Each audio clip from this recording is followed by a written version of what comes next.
Everyone, and welcome and thank you for joining us. My name is Jenny Everett and I am the Managing Director of ANDE, and along with my colleague Andrea Skinner from our East and Southeast Asia chapter, I'm going to be facilitating today's call. I wanted to start off first by just thanking you for being with us today. I know that time is precious these days as we all adjust to the new reality of working from home, many of us with children at home or other people we're trying to take care of, and just the changing urgency of the issues that we're all working on. So really appreciate you spending this time with us. I know that the ANDE team, like many of your organizations, has spent the past few weeks figuring out and trying to get our head around what what we need to be doing to make sure that our family and our loved ones are safe and that our global team is safe. But we're really starting to think now about what the impacts of this crisis are going to be on us for the long term. As the reality is set in, it's become clear that this is a global crisis unlike anything most of us have seen in our lifetimes, both in terms of the public health crisis, but also the economic downturn that is sure to follow. And like many organizations, we are thinking about the potential direct impacts, not only on our organization, but also about how do we leverage the strengths of our organizations to try and overcome this. So today's webinar is the first in what will likely be a series of conversations that ANDE will be facilitating with members to look specifically at the impacts on the small and growing business community around the world and to share ideas and resources on what we can be doing to best support the small businesses around the world who will be directly and indirectly impacted by this crisis.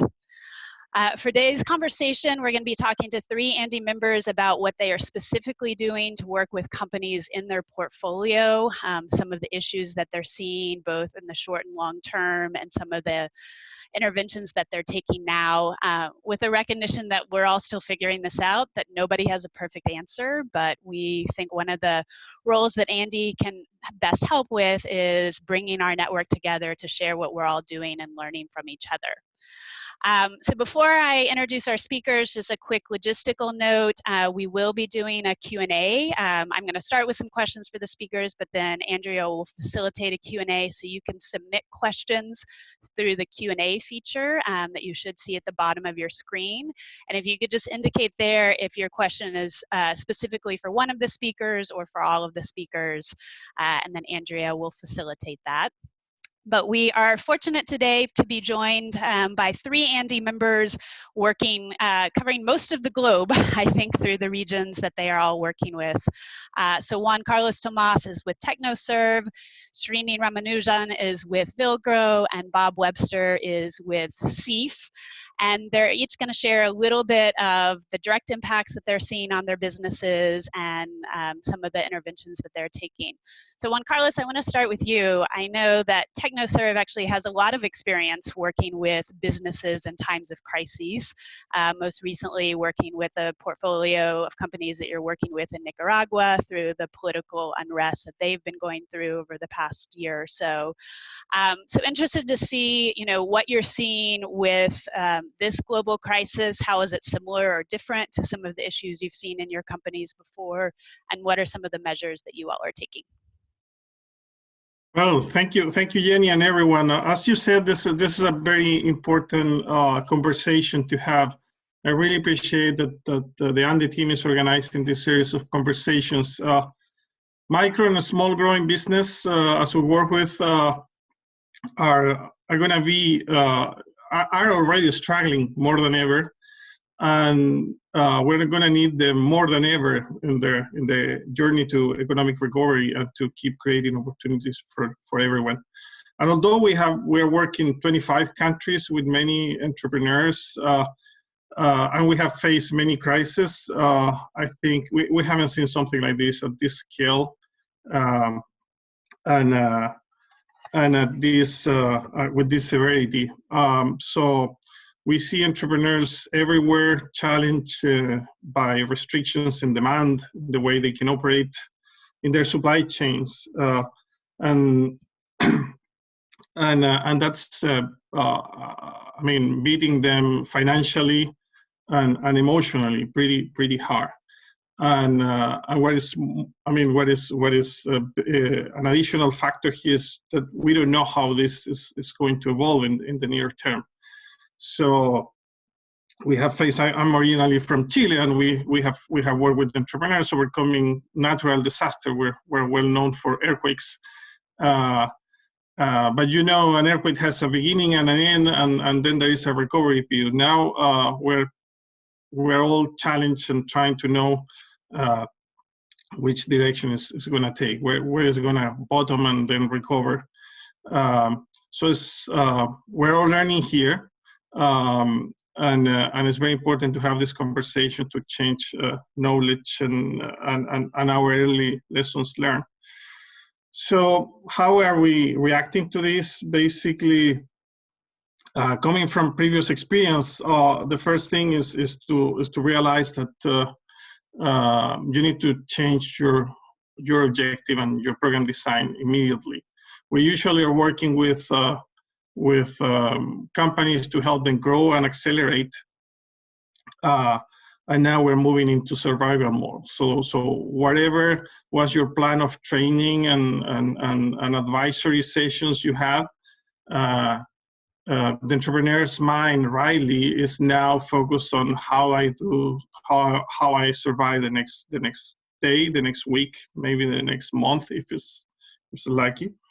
So you need to look at what you're offering and how you're offering and adapt that to the current context, and realizing that it's evolving and flexible, and that requires a conversation usually with your donor or your funder, and having that conversation ahead is something very important, because you need a lot of alignment on this. We have discussed we have reached out to all our donors and partners, and the spirit fortunately has been pretty open to flexibility and to realize that this is something new, and this is something we need to tackle together. So I wanna recognize that spirit. So basically, I mean, the main focus for us has been switched to helping entrepreneurs first assess where they are financially, different scenario planning, this understanding where they can kind of improve their survivability odds by cutting certain costs or trying to revisit their business model, basically. Should they move into new products and services that are in higher demand, or should they cut some business lines that are not in demand? Are questions that are we asking with our entrepreneurs today.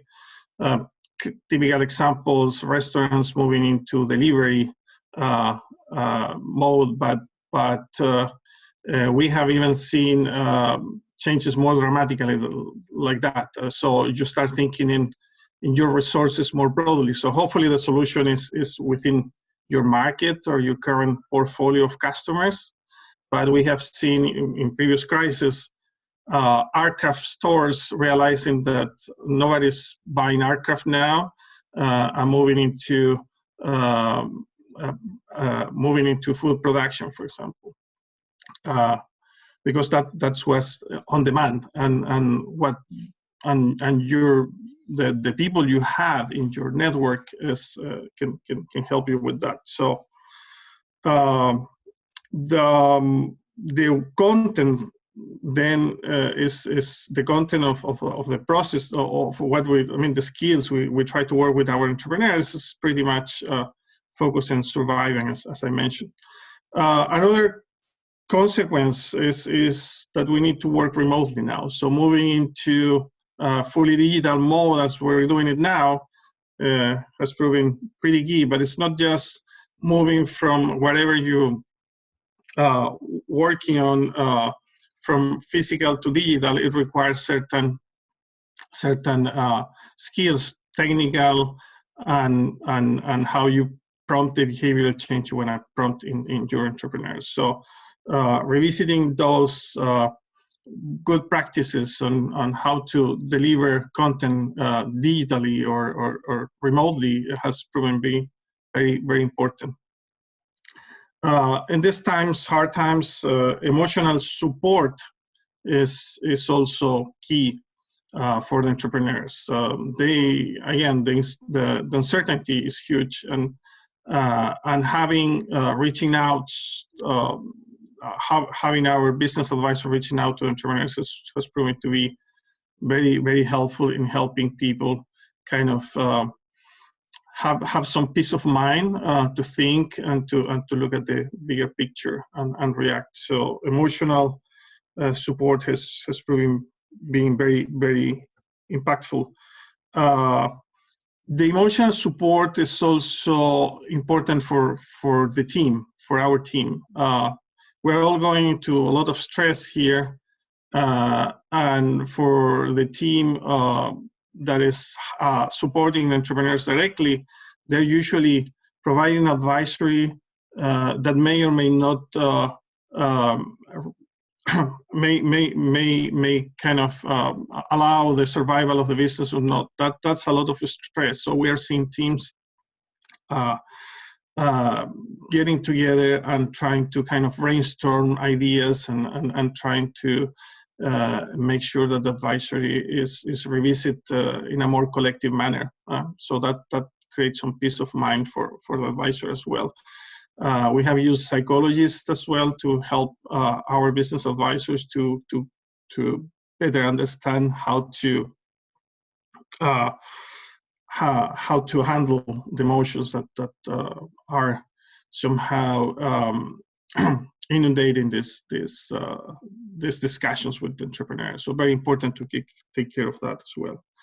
Last but not least is the notion that we're not alone, and we're all learning here and trying to figure out ourselves. So we have around 25 different programs around the world. So we're organizing webinars like this one, so people can learn from each other, brainstorm ideas, brainstorm solutions, and we are documenting those, and we want to make them publicly available this week with one report on actual concrete steps that our teams are taking in the field, and also another report on what's working in terms of remote training. So we're happy to share those and to get feedback from others. Again, we expect to learn from each other and move ahead with the entrepreneurs we're trying to serve. So that's basically our initial reaction to the crisis, Jenny. I hope I answered your question. Oh, that was great. One quick follow-on question for you before I go to Srini. It's been amazing. I mean, the pace of change over the past, particularly 3 weeks, has been mind-blowing. You know, every day the level of information and sort of our knowledge of what's happening globally changes, and it's been remarkable to see how quickly the world has responded, just globally to the crisis, but also within our sector. But it makes me wonder in some cases if we're responding too quickly. And I wonder if you all have some experience from some of the past crises that you've dealt with where, you know, mistakes that have been made that you're trying not to repeat, either with businesses pivoting or changing too quickly, or you changing your program too quickly, or just sort of any lessons learned of things you're doing differently in this crisis based on what you saw happen and previous ones that you dealt with. Thank you. Great question, Jenny. I think I mean, the emotional support needs to go immediately, and you need to respect that people first need to, as we all did, first you need to handle with the safety and the let's stay safe kind of mode. But at least we work with micro and small entrepreneurs which don't have a lot of leeway. They don't have 3 or 4 months. They cannot afford, I mean, stopping revenue for or a big drop in revenue for even a month. So after a few days, they quickly move into mode on how I keep my business alive. This is my only source of income. So I acknowledge that that may be different for, I don't know, bigger companies or companies that have a more financial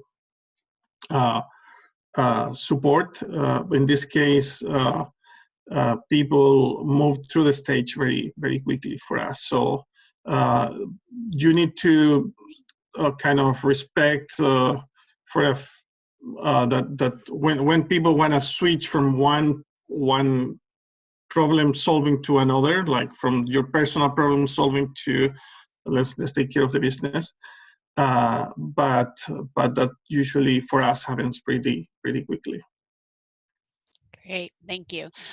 Before I switch to our next speaker, just a quick reminder that if you have questions for the panelists, you can post them in the Q&A section that you should see at the bottom of your screen. And if it's for a specific speaker, just make note of that, or if it's for the whole panel. And at the end, we will facilitate a Q&A based off those questions. But Srini, I want to move to you now, both again to talk about what you are seeing in the companies that you're working with and some of the interventions that Villgro is taking, and in particular in light of the fact that India is one of the countries that took some of the most aggressive action early on in terms of closing your borders and implementing a lockdown, and has been ahead of where many other countries are now going. So I'm wondering also if there are any lessons learned from that, of the impacts that you're already seeing that we might see starting to play out in other parts of the world as they impose similar lockdowns. Oh, thank you, Jenny. I think here you're right. India was probably one of the quickest of the blocks, but while doing it, it's had some unintended consequences, and I'll come to that. And that's something probably the rest of the world can avoid. But focusing on the SGBs that we've been working with, there is an interesting thing that Juan brought up. I mean, you asked him about has there been a precedent to this? In India, there was some sort of a precedent like this, which was in 2016 when overnight most of the money got demonetized. And just like this, suddenly businesses halted because the cash that people were holding on to wasn't legal tender any longer. This is a little different, but what it's done is quite similar. The things that we see, businesses have stopped completely, and that's also an outcome of what our Prime Minister did when he locked down the entire country. And this is our 5th day that we are in the lockdown, and I kid you not, every city is empty. The streets are empty, shops are shut. I don't think you can buy cigarettes. You can't buy anything. There are very few shops which are selling any kind of commodities and goods. But that is meant almost every kind of transportation is shut. So goods can't move. No services are delivered. So that's a kind of a scenario which no one planned for, because there was a speech at 8 p.m. and then the shutdown happened 4 hours later. So that's one very sticky spot that people are in. So what it's done is many of the SGBs that we were working with had trials going on, had pilots, had deliveries that they'd scheduled, or had to collect cash. Now all that stopped overnight. Likewise, Srini, sorry to interrupt you, but you're a little hard to hear. Can you maybe get a little closer to your mic? Sure.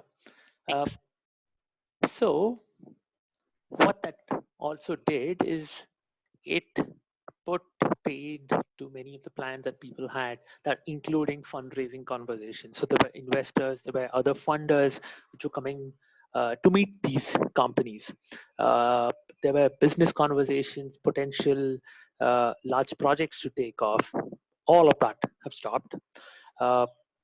And last but not the least, payments for any of the business that they have done so far isn't coming in.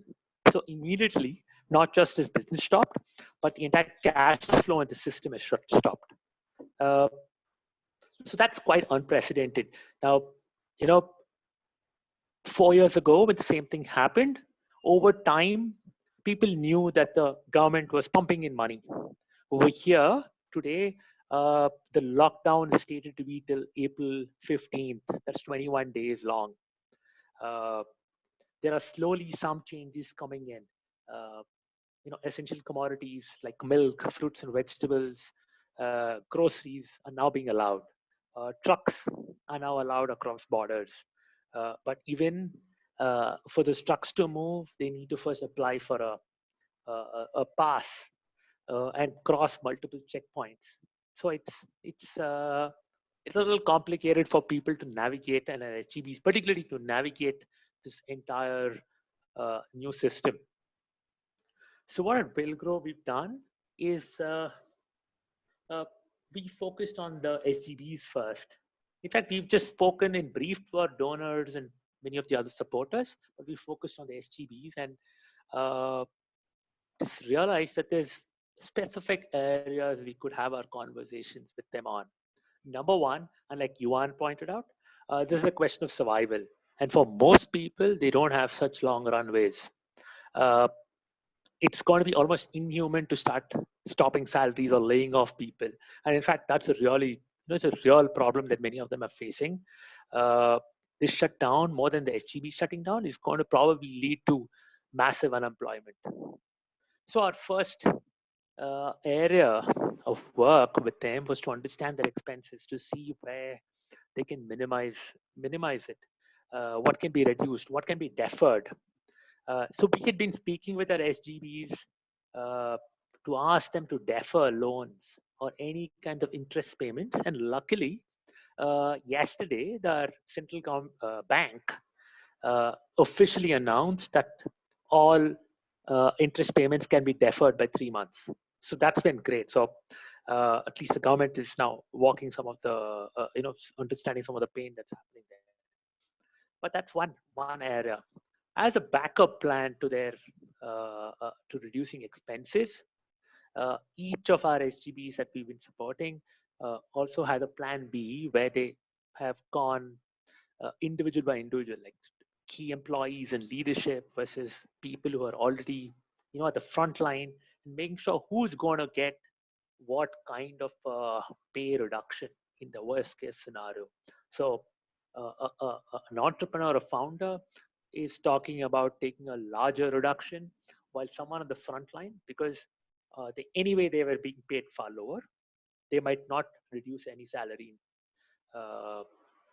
So there's been a fair amount of granular planning across this. And the assumption that we've used with everyone, and now everyone's gotten it, is assume zero sales for the next 3 months, zero cash coming in for 3 months. If that was the case, how would you fare?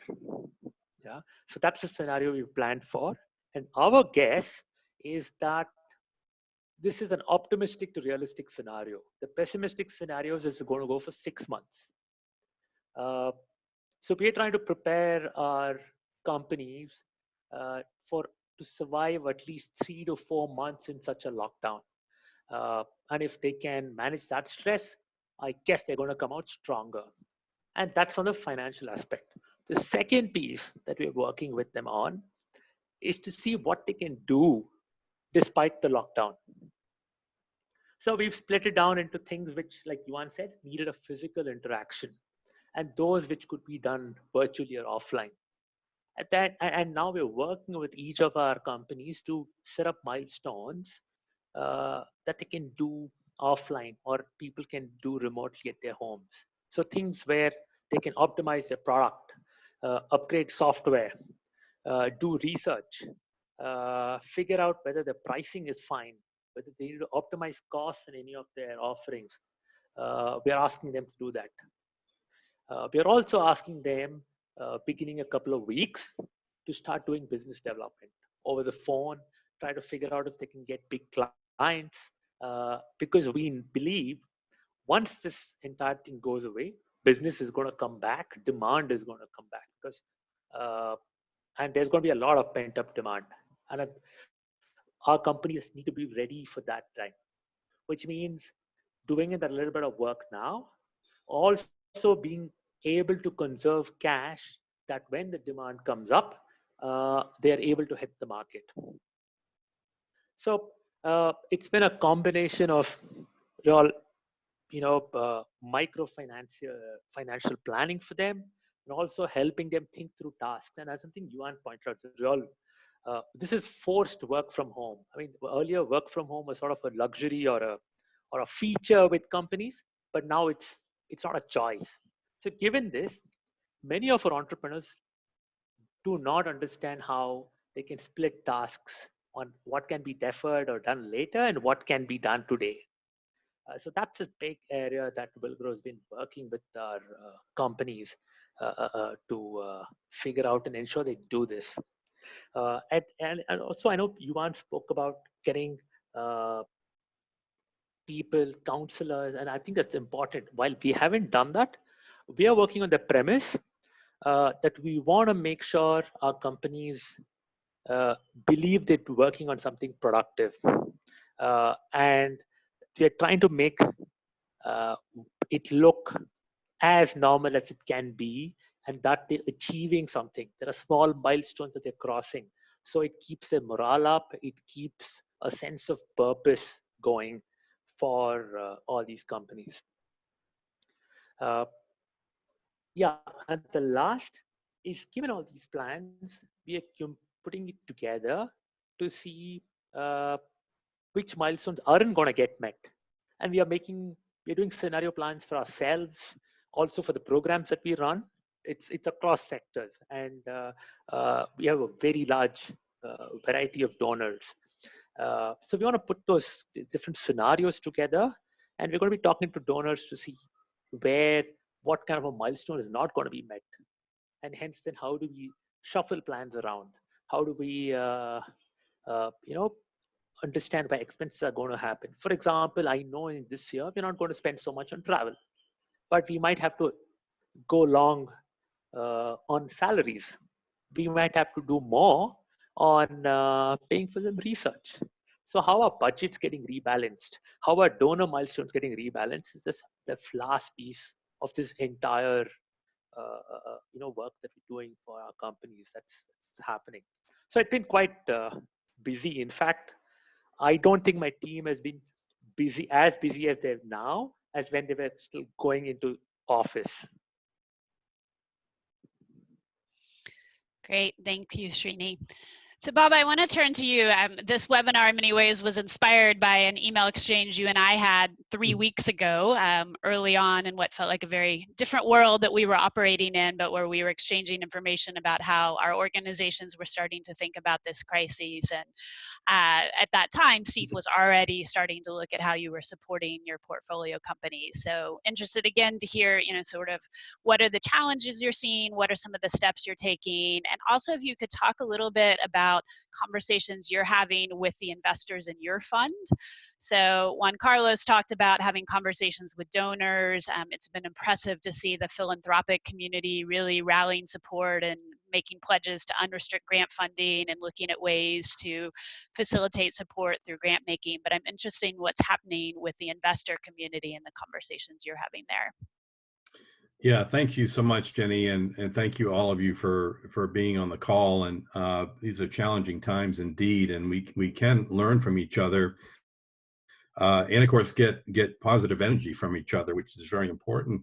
I would say with regard to the limited partners in our funds or investors in funds, it's sort of like anything else, and that is being very proactive, very transparent, and communicate. To keep people informed of what's happening, because everybody is so stressed at getting bombarded with information that it's really important to keep your donors, like Juan Carlos said, and your LPs informed.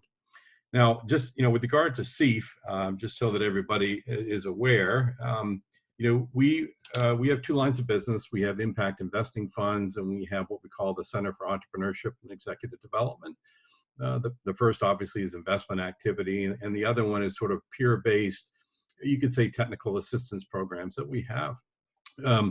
We've had over 40 funds, over 400 investments. We take commercial approach to our deals, which is important as we think about how we can support our companies.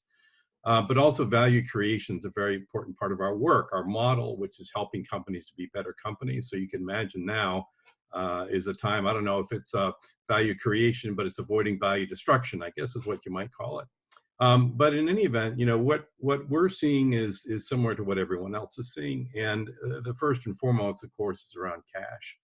Now, we typically deal with growth stage companies or early stage companies and not startups. So there might be a little bit more cash resources than your average startup. So that's important. And I won't really repeat a lot of what's already been said by the other two colleagues here. But, you know, we, or try not to, but, you know, we're focusing on accounts receivable collection, trying to insist on advanced payments wherever we can. That's a hard one. And, you know, looking at cost reduction, asset sales where we can, because it's all about cash, and delaying CapEx expenditures.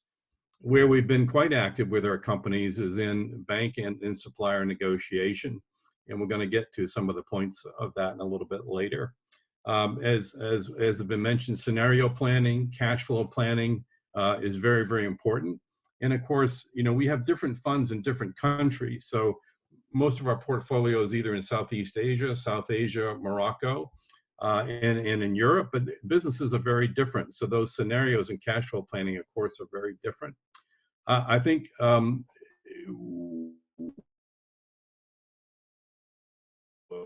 great network. So how can we bring our network to bear to benefit our portfolio companies wherever they are? And I think you know, getting back to the question about how is this different from previous crises?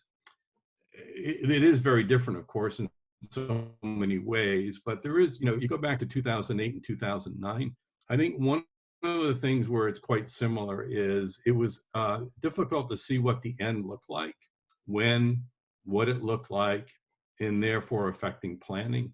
If you have a hurricane, you have an earthquake, you can somewhat visualize what the end game would be, how long recovery might take, and so forth. But I think that's part of what we're dealing with here is people don't know exactly what the end game can look like. How do you plan? And of course, keeping up morale around that. And so part of this is, working with our partners in our companies is, we can do this and being positive.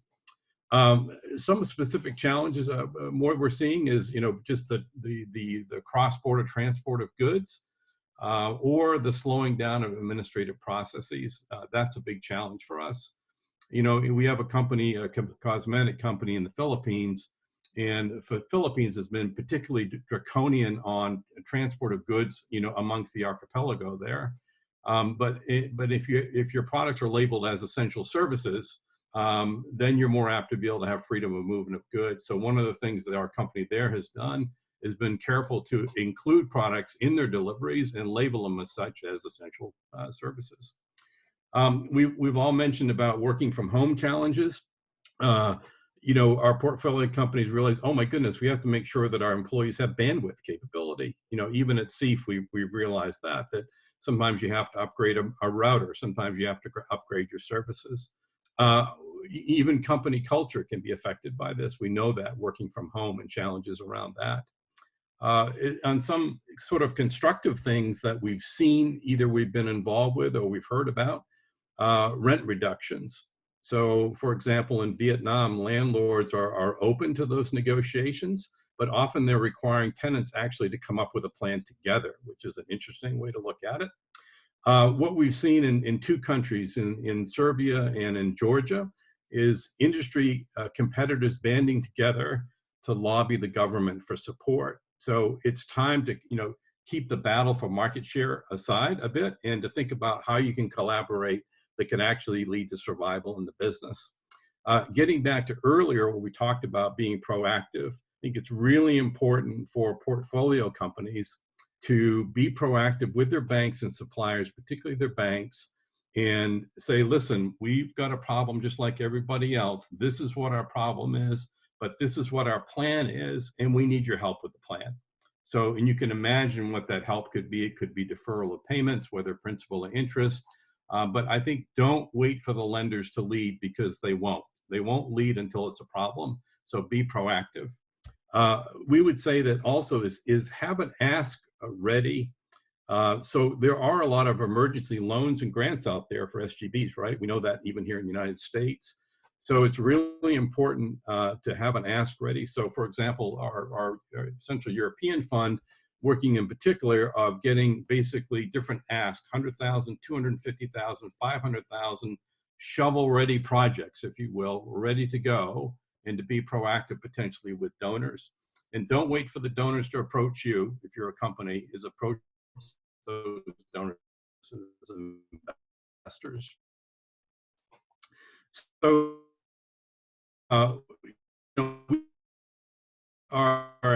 we're trying to do is to have portfolio calls with those portfolios of a given fund so that the entrepreneurs can share information and insights together. At SEAF ourselves, we're actually having, as I mentioned, we have global calls to share lessons learned amongst us. We have one, in fact, in 24 minutes that I'll be leading that. And what I would also say is, and this is sort of gets to the good news side of things, we're working on an emergency working capital facility with the DFI, that we hopefully be able to mobilize within 4 weeks. And, maybe we can talk a little bit more later. That will be primarily focusing on our own portfolio, across the globe. Let me see. I guess, what I would say also is, our own operation is affected. We have certain flows of cash that come in from different sources based on our business model. So, at the same time, while we're trying to help our portfolio companies, many of these same challenges we're having to deal with. And some of the points that I made earlier, we have to apply to ourselves, and we are. So anyway, hopefully that's helpful. That's great. Thanks, Bob. So I'm going to turn it to Andrea in a minute to facilitate the Q&A. So just a quick reminder, if you have questions for the panelists, please post them in the Q&A section on the Zoom link. But before we do that, let's talk a minute about hope. It's pretty easy to drown in despair right now, but there are some glimmers of hope that we're seeing around the world, and conversations about what we might learn from this as a global community and how it might shift our thinking, and whether there will be enduring change to our values or how we operate. If nothing else, this is calling into sharp focus the importance of healthcare workers, of food suppliers, of teachers. It's making us realize the importance of childcare and paid sick leave and issues around food waste. And we're seeing, glimpses of hope from SGBs and entrepreneurs who are already being part of the solutions. Small businesses in Senegal who are leading the charge in the vaccine development, or a business in Brazil that right now is ramping up productions of ventilators. So I'm curious from all of you, are you seeing any of that yet in your companies, or are there areas where you are hopeful that this, might benefit the work that we do somehow in the long run, because it will shift the way the world thinks? And I'll open that up to any of you who are so inspired. Yeah, I can I start, Jenny? I think yeah, we went over these challenges and the steps. I just want to convey the message that this work. When you take the right steps around financial discipline, as we have discussed here, around approaching your funders and being upfront and discussing your challenges, around revisiting your business model, realizing that nothing is going to be the same, and reacting to that, being proactive. It works. In past crises, the last one we faced was the one in Nicaragua, which lasted more than a year. Still, you can say it's going on there, and the 30% of business basically went out of business in the. That's the general average of the country, but for the business we managed to work with, which went through all this process, the closure rate was way lower than that. So it works if you follow the steps. There are problems that are. It's not that we're going to solve each and every problem, but if you follow the steps and adapt and work quickly, it works. So that's kind of a very, very positive message, and we're seeing already companies taking care of that proactively and evolving. We work with a few thousands of micro retailers in Kenya, which are the main source of basic goods and services for low-income people in the neighborhoods of Nairobi. And it's amazing how these people have got together in our WhatsApp groups and discussing how to make their business safer, so customer can keep coming and visiting them and sourcing from them, and they can keep their business alive and their social mission alive. So and collaborating among peers has been amazing. So very beautiful experience I want to share. Thanks. Srini or Bob, anything to add? Yeah, Jenny. In fact, it's been a super interesting time in India because we've seen SGBs literally turn around solutions overnight. There's one company I know who've been able to add a piece of software to all the surveillance cameras across public spaces to sort of monitor for thermal images to see if someone is showing symptoms in masses of population. So they're using existing hardware to figure out and screen for people. There have been companies which have been solving for the problem of supply chains of produce, of not just getting it to low-income population, but also from smallholder farmers and aggregate it in a very intelligent fashion. So companies have been doing some incredible work there. In healthcare, there have been SGBs who are turning around low-cost ventilators. There's a company that I know which is figure out a way where a ventilator can help more than one patient at a time. So it's been incredible. There's been an explosion, frankly, of ingenuity and innovation across. But having said that, what's interesting in India is that the government has led the way. There have been multiple number of grants and funds the government of India has announced for anyone working to solve for challenges in this pandemic, not just for testing, but also for care. So that's spurred both innovation across companies and also spurred private companies into helping SGBs and also to promote more ideas from coming in. So it's been the last 2 weeks has literally been an explosion and an acceleration of ideation that I've ever seen.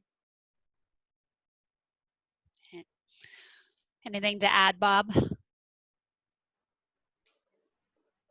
With regard to businesses, you have a demand side, you have a supply side, typically, right? And initially, I think a lot of people were focused on the supply side, which is understandable, but of course they're related. So just using a case of a solar energy company that we invested in Latin America, a company named Kingo, sourced a lot of their equipment from China. And so, as recently as a month or 5 weeks ago, they were having serious supply chain challenges in sourcing equipment. But now fast forward to even last week, what they're seeing is that their supply is getting back to normal. So if you're looking for, and of course, China, of course, has been the epicenter of so much of this. So I guess you could call that a glimmer of hope that if such a critical part of global supply, which is China, has seen this improvement from 4 weeks ago, hopefully that'll give us hope on some other aspects. Great. All right, Andrea, I'm going to turn it to you to open up to the Q&A. And just a note, I know we've got a lot of questions here. We probably will not get through all of them, but we can work with the individual questions and the speakers to make sure we get answers to some of the more specific questions if we don't right now. Great, thank you, Jenny.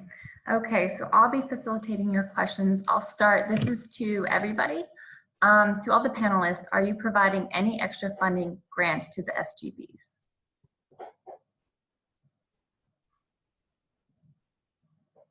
We usually do not provide grants at all. We support business in their journey to take better decisions and better management practice.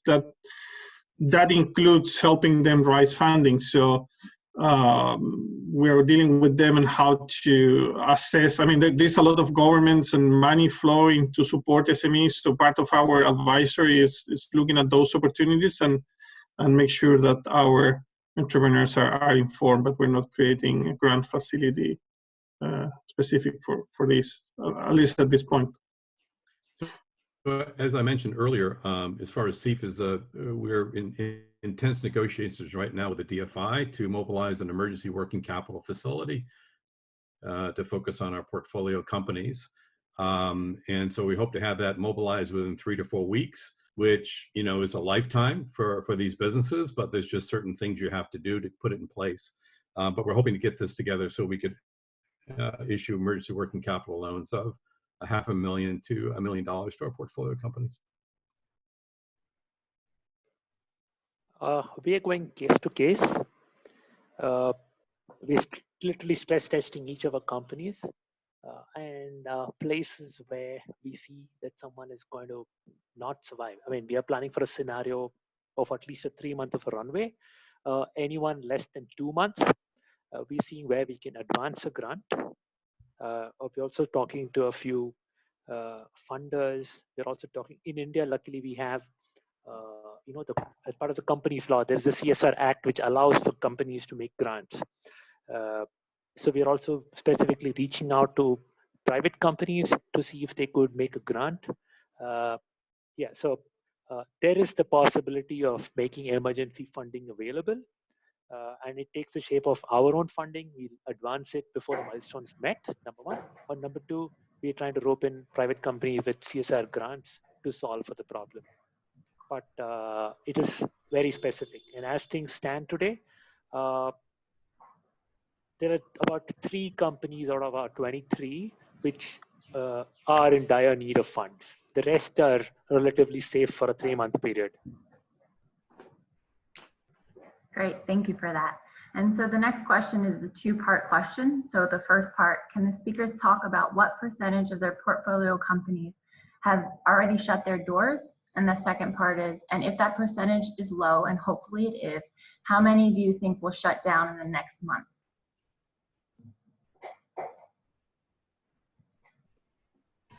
Just from our point of view, I think the answer to both questions is 0.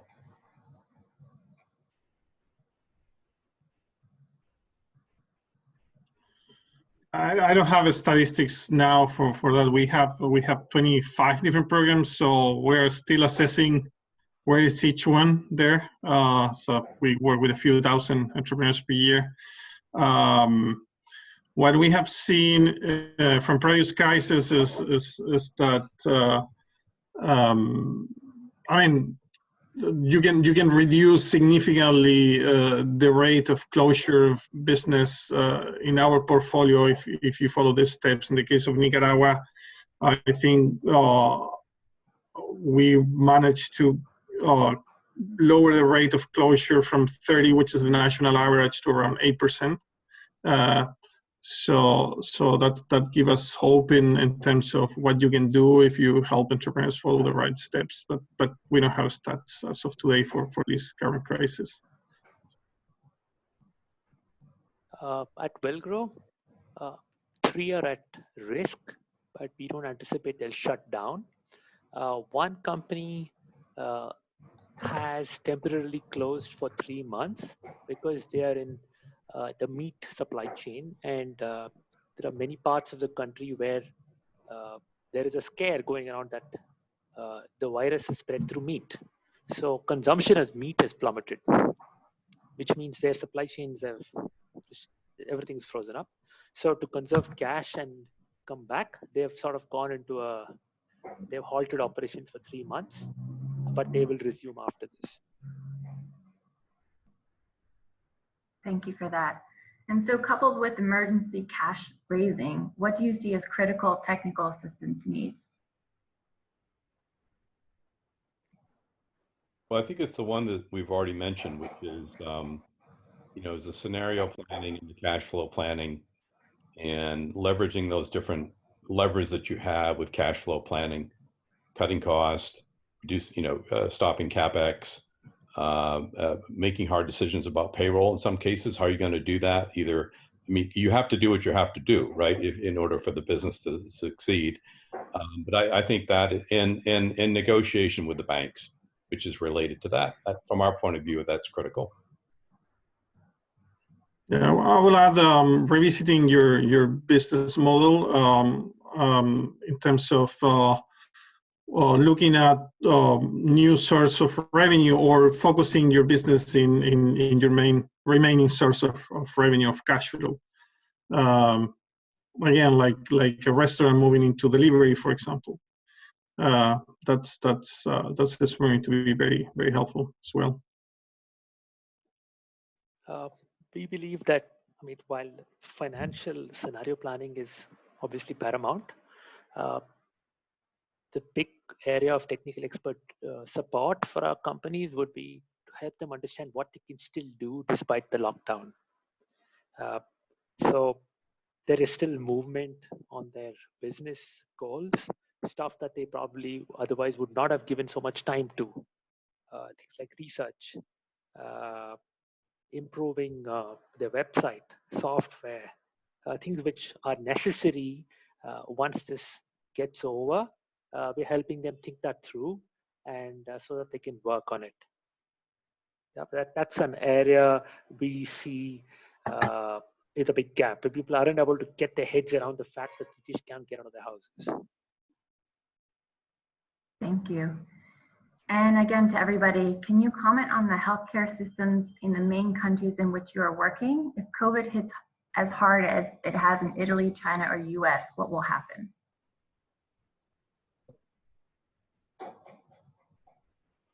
Well, we still need to see. We work a lot in Africa, where the healthcare system will be very challenged, more than in any developed country we have seen so far. So in our view, there is a lot to be seen on how that's going to evolve. I guess it's going to be more of limitations for movement, and that's going to hit pretty hard in terms of demand and the capacity of companies to keep operating, and their supply chain as well. So I expect that things are going to get more intense, particularly in Africa and in Latin America, as the virus is moving there now. Yeah, I think we can all see that, in various forms, right, in different countries and markets where we operate. I would say that from SEAF's point of view, we have a number of hospitals in our portfolio, and they are definitely getting squeezed in two ways. One, of course, is getting stretched on being able to be responsive to coronavirus patients, but also less people are going to the hospital for elective activity. Of course, that affects cash flow. So that's just a quick comment on that.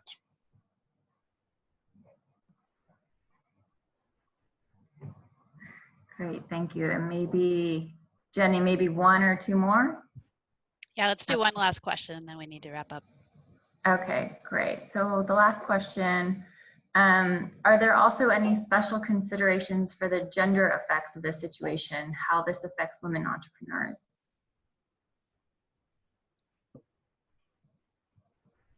Well, I would say, and as many of you know, we're quite active in this area in gender lens investing, and women are negatively affected in so many different ways already. So you could easily see, sort of by extension, being affected on this. So, for example, with women entrepreneurs, if they already have difficulty getting capital, then one could imagine that for emergency financing, this would only be even more the case. And I would say that the working capital facility that we're putting together is designed to specifically target by preference women entrepreneurs because of this. Great, thank you.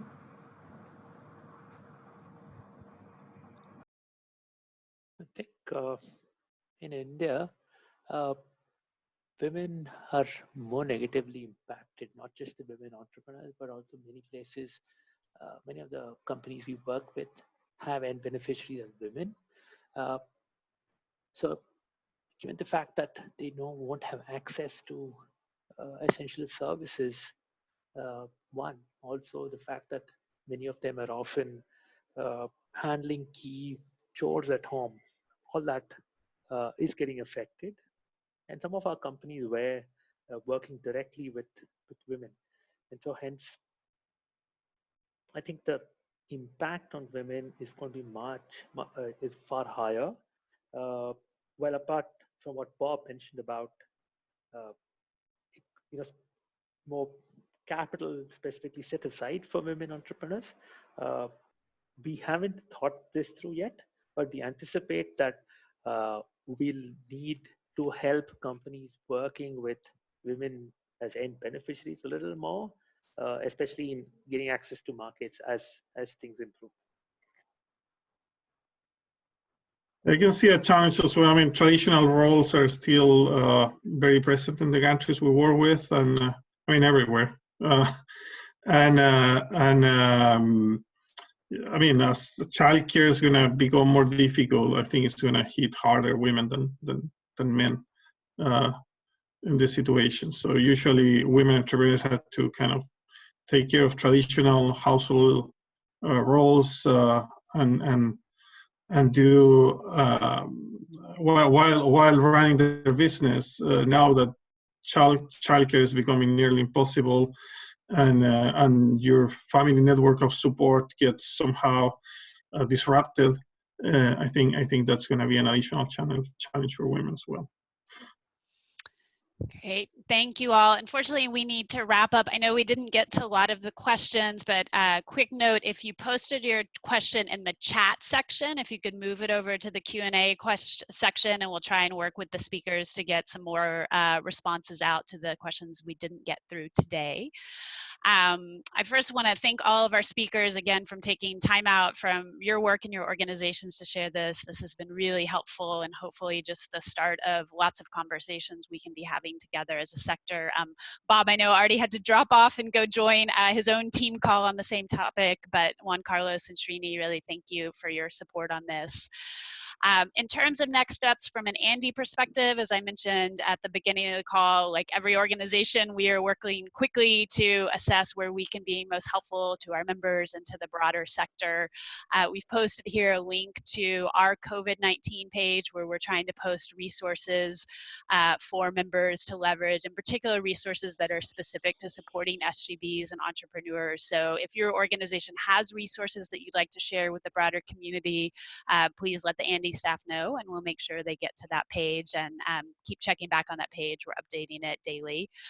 You also will all be receiving a very, very short survey today where we're trying to quickly do a pulse check amongst members to further identify what are the greatest challenges and the biggest needs, in part so we can think about where we can be most helpful in channeling resources and our own programming, but also because we're having ongoing conversations with the ANDE funder community who is looking for input about where resources are most needed. So this will help us sort of identify what are the greatest areas of need right now. But just again, thank you to all of our panelists and everyone for participating today. This is going to be a long haul, so it's helpful to know that we have this community of support, and hopefully we can all continue to find ways to work together to stay strong and do the work that we're all trying to do around the world. So thank you, everyone, and thank you to Andrea for being my co-facilitator, and hopefully we will talk to you all soon. Thank you, everyone. Thank you. Stay safe. Best of luck. Thank you.